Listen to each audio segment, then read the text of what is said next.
జగన్ కి భద్రత ఏది అని వైసీపీ నేతలు ప్రశ్నిస్తుంటే ఆయనే ఒక అరాచకవాది అంటూ కౌంటర్ ఇస్తున్నారు కూటమి నేతలు. జగన్ కి సెక్యూరిటీ విషయంలో ఏపీలో పెద్ద పొలిటికల్ దుమారం జరిగింది. ఏకంగా ఢిల్లీకి వెళ్లి మరీ ఫిర్యాదు చేశారు వైసీపీ నేతలు. అయితే వారికి గల్లీలో కౌంటర్లు ఇస్తున్నారు కూటమి నేతలు. ఇంతకీ భద్రత విషయంలో వైసీపీ ఆందోళనకి కారణం ఏంటి?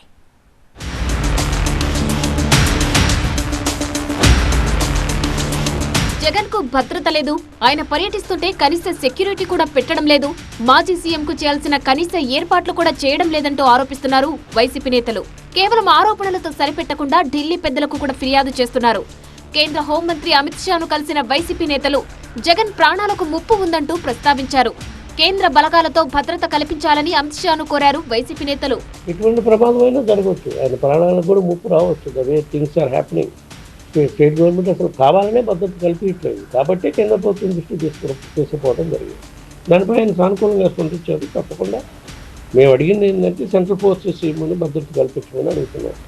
వాళ్ళు ఏ విధంగా స్పందిస్తారో చూడాలి. సానుకూలంగా స్పందించడానికి మేము భావిస్తాం. తాము ఇంతలా ఆందోళన చెందడానికి పలుమార్లు జరిగిన భద్రతా లోపాల ఘటనలే ఉదాహరణ అని అంటున్నారు వైసీపీ నేతలు.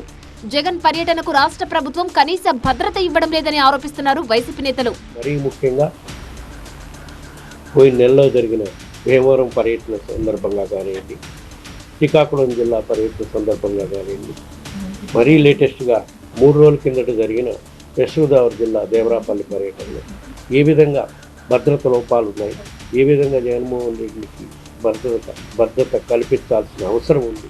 జగన్ కు భద్రతా లోపాలపై ఫోటోలతో సహా అమిత్ షా దృష్టికి తీసుకెళ్లామని వైసీపీ నేతలు అంటున్నారు. తమ వినతులపై కేంద్రం సానుకూలంగా స్పందించినట్టుగా చెబుతున్నారు. కనీసం మినిమం భద్రత కూడా కల్పించకుండా రాష్ట్ర ప్రభుత్వం ఇచ్చేస్తుందనే దానిపై ప్రధానంగా చెప్పడం జరిగింది.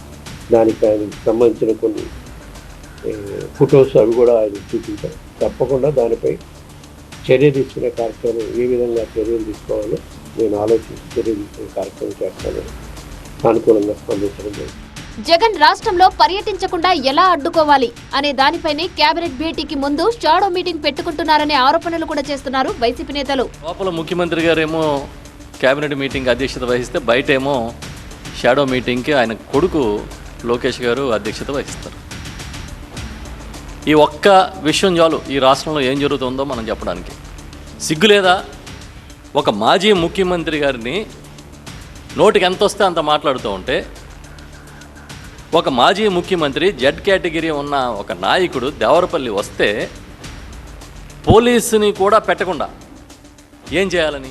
షాపులు ఓపెనింగ్ కు వచ్చినప్పుడు హీరోయిన్లకిచ్చే భద్రత కూడా జగన్ కు ఇవ్వరా అని ప్రశ్నిస్తున్నారు వైసీపీ నేతలు. ఈ మధ్యకాలంలో జ్యువెలరీ షాప్స్ని, తర్వాత ఈ బట్టల షాపులు ఓపెనింగ్కి హీరోయిన్లు వెళ్తుంటే ఎంతెంత భద్రత ఇస్తున్నారు, ఎంతెంత పార్టీలు పెట్టి హంగామా చేస్తున్నారు.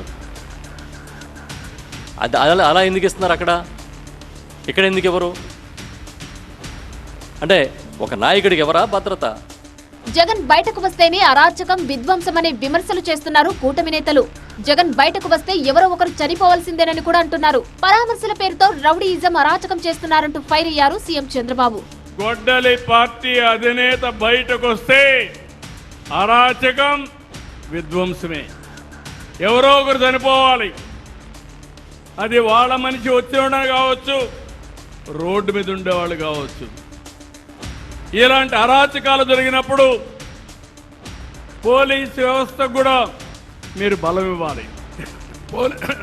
పోలీసులు ఆలోచిస్తూ ఉంటారు, రాజకీయ నాయకులు కాబట్టి నేరాలు ఘోరాలు చేసినా మనం ఏం చేయలేమనే పరిస్థితికి వస్తున్నారు.